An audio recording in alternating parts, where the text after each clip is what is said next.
Cara, a gente tem que parar de rir agora porque a gente vai gravar o vídeo. Tá? Então assim, Lucas, a editora Autofágica gostou pra caramba do nosso vídeo do Ivan Illich e aí resolveu pagar um outro Conversa com a Fátima. O que você tá achando disso, cara? Eu tô achando fantástico. Continuem mandando livro e pagando. Inclusive, todas as editoras do mundo façam isso. Façam isso sempre. Eu adoro receber dinheiro e livro, assim. Que bacana. Eu tô falando, cara, você precisa ser booktuber, cara. Você precisa ser booktuber. O que tá faltando pra você ser booktuber nesse momento? Não, é que o Murilo não quer eu tentei contratar o Murilo, ele é fiel a você, eu entendo isso. É porque é uma amizade de muitos anos. Eu fiquei desconfiado, mas certo. Enfim. Conversa com a Fátima tá no ar e o vídeo de hoje é patrocinado pela editora Autofágica.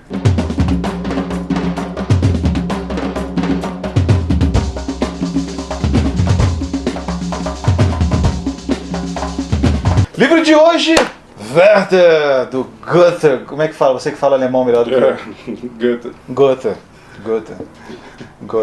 Goethe parece que está falando Game of Thrones, né? Mas não é, Goethe. É Werther ou Sofrimento? Sofrimento de Jovem Werther. Né? Então aqui está na lombada, está aqui o Sofrimento de Jovem Werther, mas para os íntimos, Werther. Esse livro foi lançado pela editora Autofágica, um clássico do Goethe, escrito em 1773, 4? Acho que é escrito em 73, publicado em 74. Ele escreveu em 3 meses. Assim. Legal. Vamos falar então sobre esse livro, que, assim, é engraçado, né? Porque a editora Autofágica resolveu pagar pra gente falar sobre esse livro.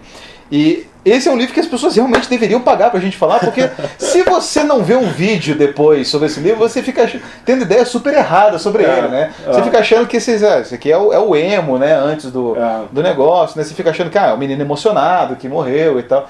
Mas assim, tem contexto sobre isso, né? Tem um conteúdo.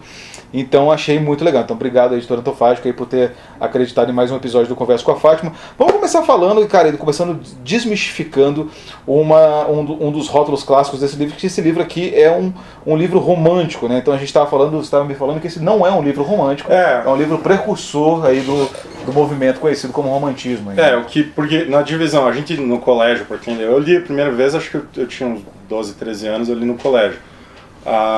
E era vendido como, não, isso aqui é o romantismo alemão, né? Ou que era chamado romantismo geral, no qual entraria e não é, ele é pré-romântico. O próprio Goethe vai ter uma fase posterior, que é o classicismo de Weimar, quando ele já fica amigo do Schiller, é outra pegada.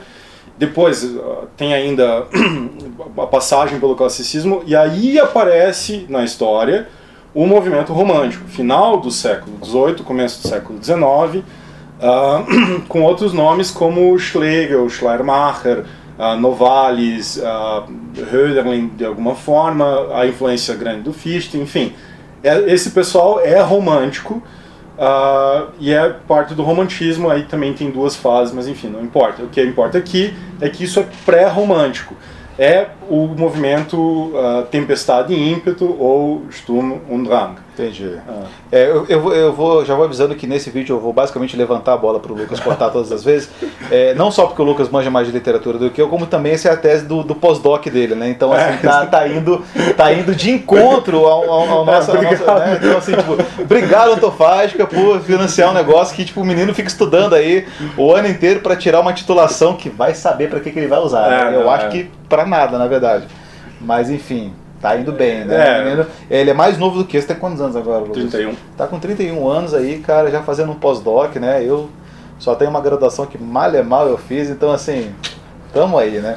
Cara, então assim, pra quem não conhece, Werther Goethe é sobre um rapaz chamado Werther que se muda pra um lugarzinho e ele fica escrevendo cartas, então é um romance epistolar.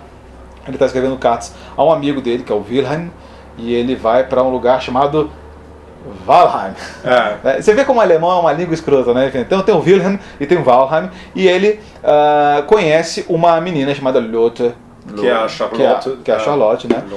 Por quem ele se apaixona perdidamente ao ponto de ele não conseguir mais viver depois que ele se apaixona por ele, assim, gado demais, assim, né?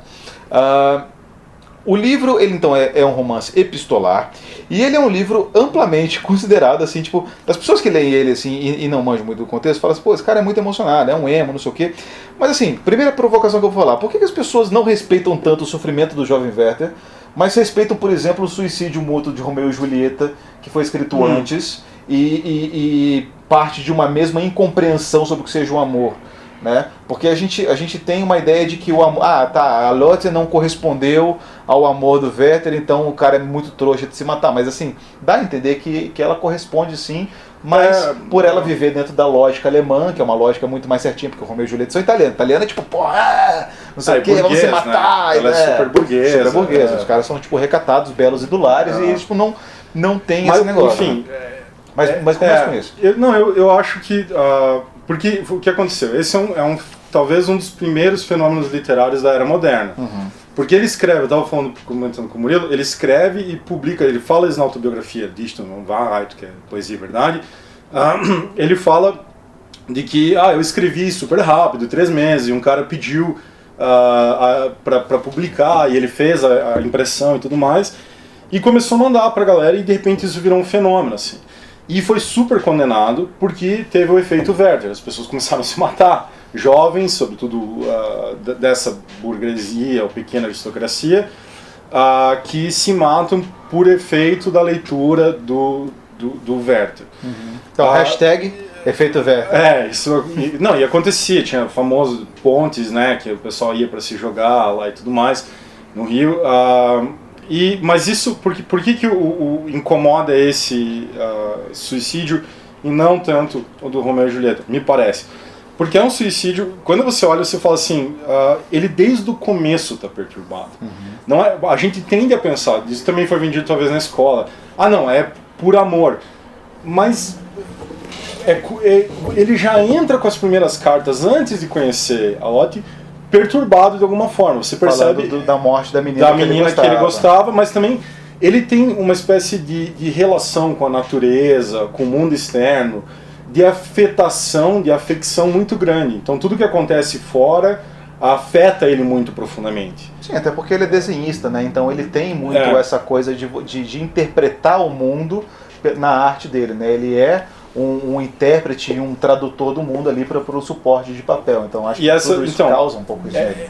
Esse sentimentalismo, que era o que caracterizava o Tempestade de Ímpeto, esse movimento todo, ele tinha um cunho filosófico por trás, que era uma oposição ao racionalismo, tanto na filosofia, que vinha da França e tudo mais, quanto na estética literária. Uhum. Então, um certo classicismo francês, que a gente via até no Voltaire e tudo mais, que dizia, não, tem regras de decoro, não sei, e que queria colocar as coisas muito dentro de um enquadramento racional, esteticamente bem apreendido, objetivo, e que, ao tentar formar a literatura alemã, esse grupo do Goethe, outros autores também, apelam para esse sentimentalismo, certo? Para essa que na época a palavra tanto podia ser sentimental ou quanto sensação.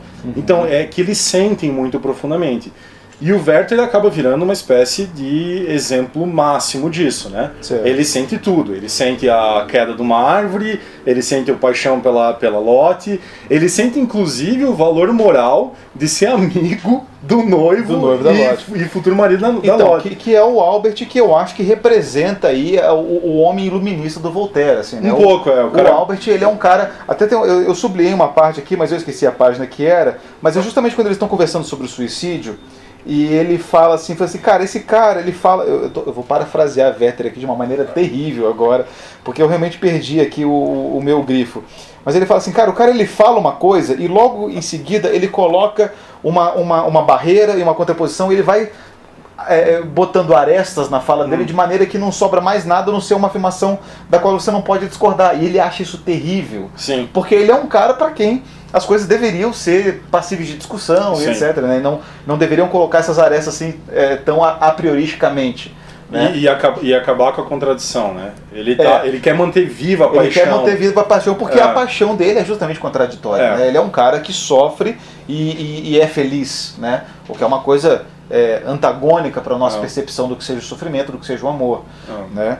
Então essa coisa do amor sofrido, do amor corno, né? Aquela coisa dupla sertaneja goiana, assim, isso aí é muito uma dualidade que o Werther explora aqui, da qual ele não quer abrir mão em função do racionalismo do Albert, que é um cara, digamos assim, de um novo tempo, né? Um cara, enfim. E talvez seja essa a diferença central com, por exemplo, Romeu e Julieta, quando eles se matam os dois, quando acontece aquilo, a catarse no final, você tem uma espécie de síntese ali, se realizou algo, a própria demonstração do amor se realizou. O suicídio do Werther não realiza isso. Ele, na verdade, mantém a contradição. Mantém a contradição. Entende? Em impotência. Para o leitor sentir. Tanto é que sentiram, não é? Eles, e no final da peça do Shakespeare, você sai e tá tranquilo. Sabe? Você sentiu, tô super emocionado, mas foi resolvido ali na peça. Enquanto produção literária, não é exatamente resolvida aqui, não é? Porque, inclusive, ele se mata e agoniza, ele não morre, tipo... Então, isso que eu ia falar, exatamente isso que eu ia falar, porque, assim, a morte dele é um reflexo do sofrimento dele em vida, né? O cara, ele dá um tiro na cabeça e não morre, o cara fica ali agonizando por a noite inteira e morre lá pelo meio-dia, acho que é isso que ele fala, assim, né? E ele fica ali respirando, hora fraco, hora forte, né? Ele diz, o cara tá... que é exatamente como ele viveu a vida, né? Então, quer dizer, o suicídio dele, que era para ser um ato racional em cima desse sentimentalismo exacerbado dele, acaba sendo um prolongamento dessa dualidade desse sentimentalismo. Quer dizer, porque o cara não consegue se resolver nem no suicídio. Nem no suicídio ele consegue ser definitivo, peremptório, né? Objetivo, de certa maneira. Porque aí vem uma força acima dele, né? O cara se dá um tiro, mas veja, no fundo você tem corpo, você é biologicamente determinado. Você obedece ainda algumas leis e você vai ficar sofrendo aquilo. Isso aparece nesse livro, mas muitas vezes no Goethe aparece isso, essa noção de que existe uma força da natureza, alguma coisa que está ali por trás, sempre presente, sabe? Aqui, nesse livro, nesse caso, a natureza é muito forte. Os exemplos que ele dá na natureza são muito fortes. Ele fala da queda, de quando cortam a árvore, o carvalho, ele fica extremamente puto. Todas as referências que ele faz de momentos bonitos com a Lotte é também uma referência a um passeio, a um bosque, sabe, a chuva caindo é uma coisa detalhada. Então, e ele faz isso, inclusive, leva a gente a entender por que ele se apaixona pela Lotte perdidamente. E eu separei isso daqui, eu posso... por favor. Porque eu acho interessante, sim, ela tem lá as qualidades, ela é muito bonita e tudo mais, mas você fica pensando, mas por quê? Assim, por que esse cara que chegou ali de repente cai de amor por ela? E aí quando ele vê ela a primeira vez, quando ele conhece, ela tá lá com os irmãos, porque a Lotte, a mãe morreu, o pai, ela tem vários irmãos e ela que cuida, a irmã mais velha, ela cuida desses todos os irmãos. Daí ele diz aqui, ela segurava um pão preto e cortava uma fatia para cada uma das crianças em volta, de acordo com a proporção da idade e do apetite delas. Isso é o exemplo mais cabal de... Ele se apaixona por essa harmonia que ela representa. Por essa justeza dela. Que é própria da natureza. A natureza dá exatamente na medida que tem que ser dado. Nem mais nem menos. Não é? Certo. E é muito engraçado porque quando você... Porque assim, claro, esse é um livro que foi lançado no século XVIII. Então assim, a gente já sabe qual que é a história, né? Se você não sabe qual que é, cara, pô, sinto muito. Mas assim, spoiler, o cara se mata no final. Mas se você sabe disso, que ele vai se apaixonar e tal... E ele tá indo pegar acho que ele tá indo pegar uma carruagem, tá indo pra casa lá de alguém, ou acho que da família dela. E aí uma das pessoas fala assim, você vai conhecer uma moça encantadora hoje. E logo em seguida fala assim, toma cuidado. Quer dizer, então assim, você vai conhecer uma moça massa pra caramba.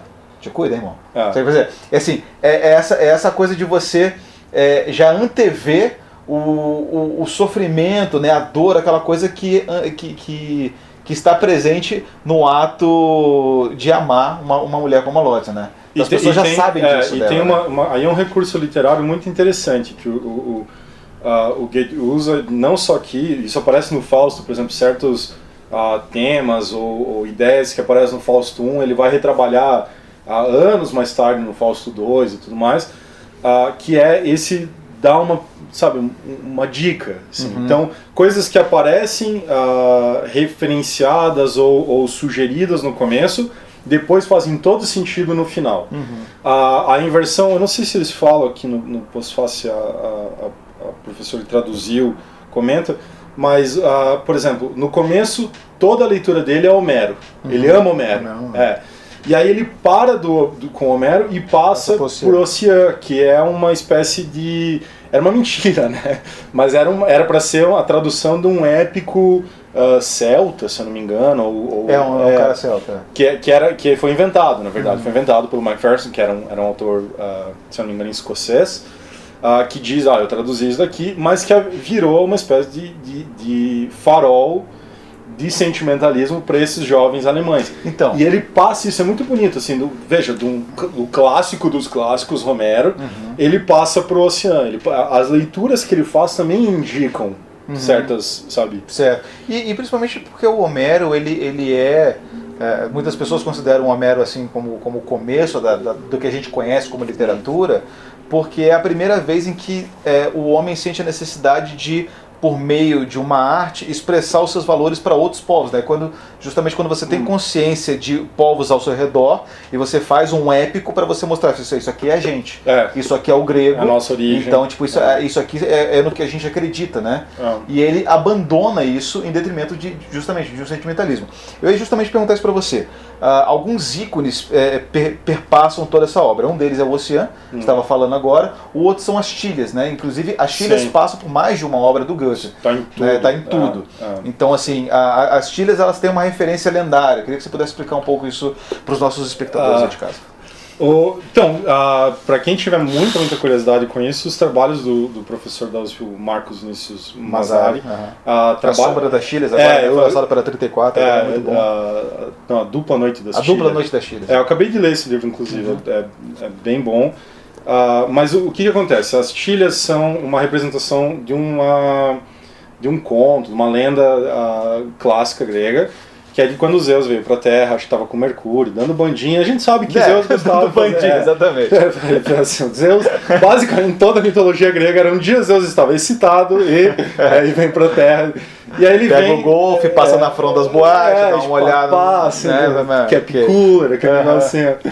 Ele vem e ele é recepcionado, enfim, por um casal de idosos que é o Filemon e a Balkis, que enfim, são os personagens lá, e a hospitalidade deles de acolher aqueles dois viajantes disfarçados de mendigos, que são deuses, faz com que os deuses se compadeçam deles e falam, a gente vai dar alguma coisa para vocês. E eles são um casal tão apaixonado que eles pedem para ser transformados em árvores, ficarem juntos. E ela vira uma tilha e ele vira um carvalho. Um carvalho, justamente. Tanto que ele fica puto quando corta o carvalho. Quando corta o carvalho. Cortaram o meu carvalho. O carvalho, enfim, né? Só tirar uma letra que você entende qualquer coisa toda. Isso, e conotações de ordem sexual aparecem bastante no Goethe, assim, vários poemas no Fausto. Enfim, essa questão da tilha talvez seja isso, o Goethe nunca deixou de ter uma relação de tentar fazer um certo relação com o classicismo, só ele não queria aquele classicismo francês, tanto é que depois ele tem o classicismo de Weimar, onde ele e o Chile tentam reconstruir pela via deles, pela via alemã, vamos dizer assim. E a tilha talvez seja esse símbolo do feminino, porque é claramente o feminino, que acolhe, que enfim, que é gostoso, ficar à sombra dele. Sombra da tilha.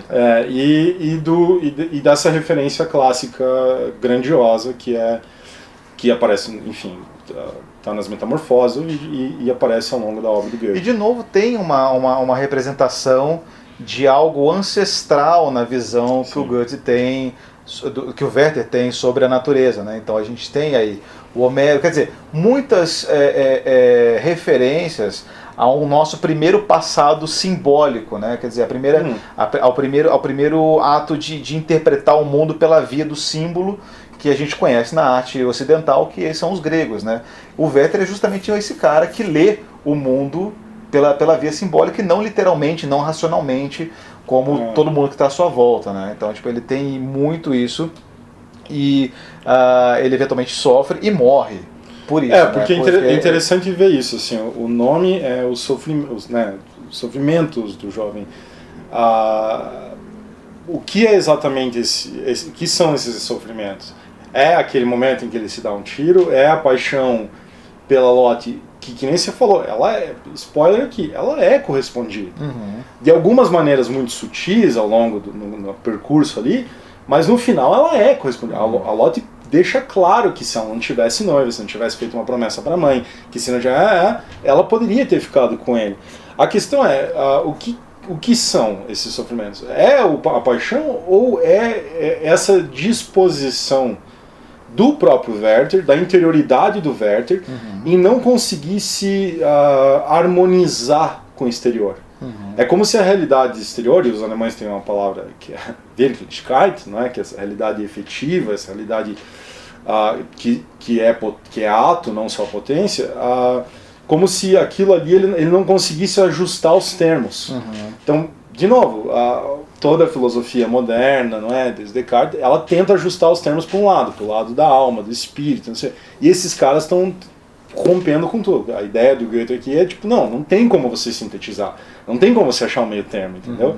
Porque é sofrimento, porque é coração, porque é sensação. Uma coisa que é muito interessante sobre o sentimentalismo do Werther é que as pessoas justamente têm uma má disposição em relação a ele, porque o sentimentalismo dele ele é muito grandiloquente, fora meio da realidade, né? Que é a mesma coisa, assim, basicamente as pessoas não gostam de Werther e não gostam de Fresno pela mesma razão, porque elas não passaram pela sofrência dele, então, tipo assim, é basicamente isso. Mas a questão é a seguinte, teoricamente, o Goethe está fazendo uma defesa do homem não ser julgado só pelo viés da razão e sim também pelo sentimento. Quer dizer, a gente é o que a gente é porque a gente sente, e sente muito, e deve sentir, deve ser assim que deve ser.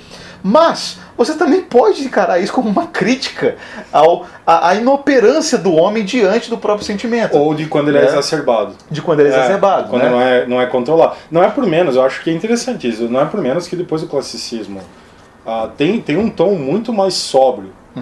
Sabe, o Schiller não tanto, ele era mais gostava de apostar, de beber, não, morreu cedo, né?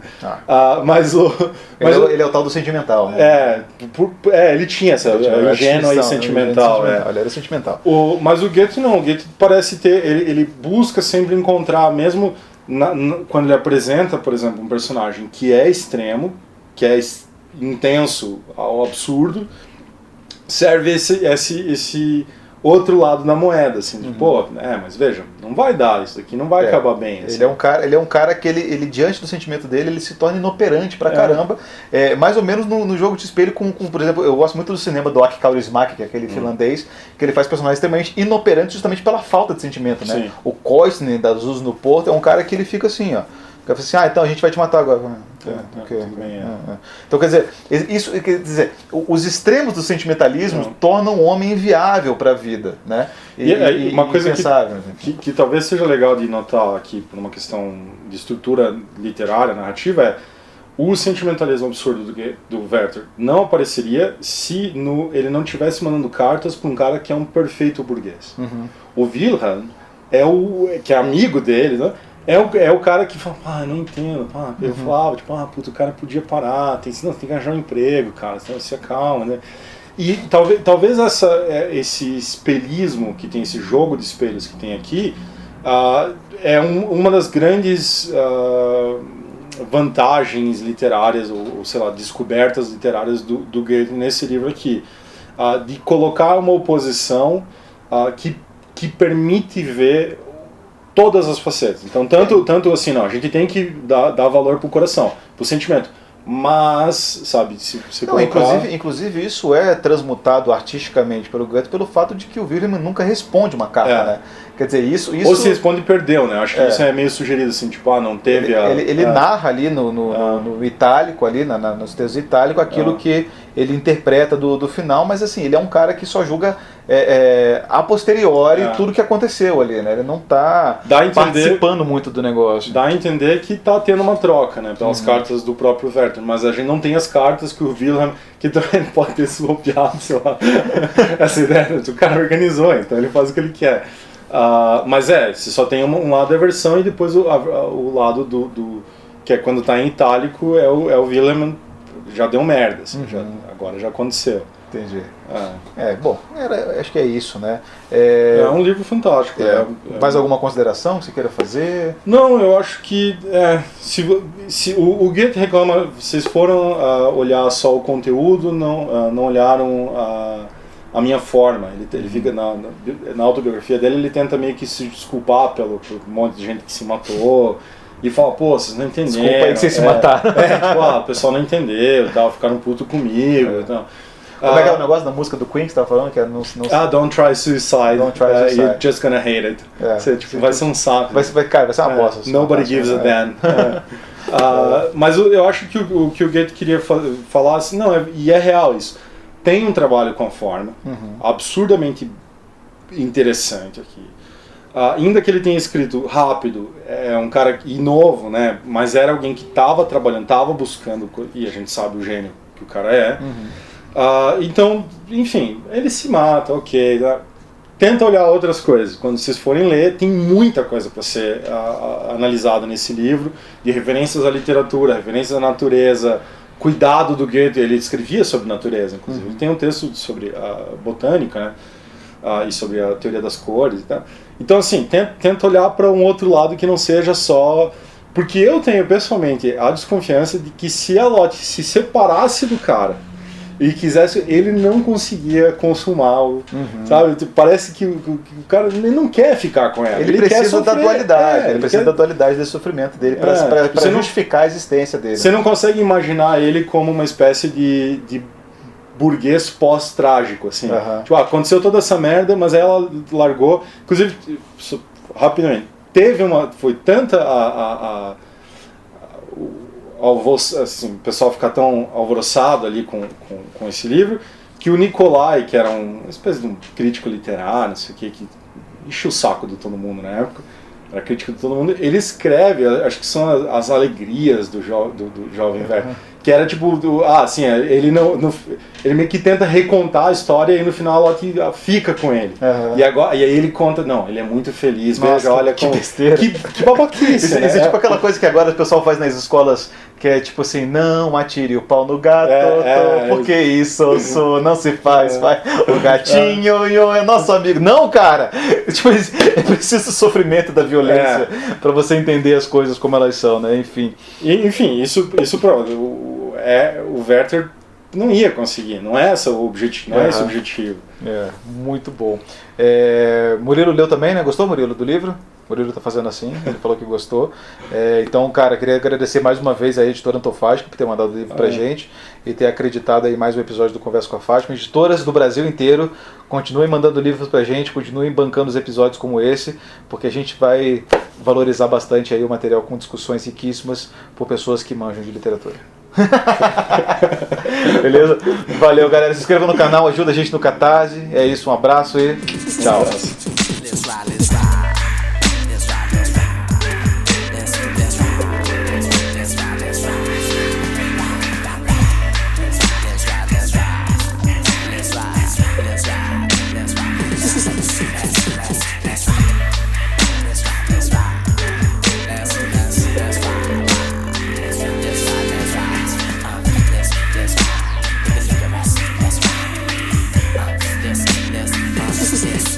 Represent M-I-A-M-I. Drive like a semi. Am I just another brother like a lover like am I? Think not, blink not to drink. I don't need you drunk or rest. I'm peaceful like a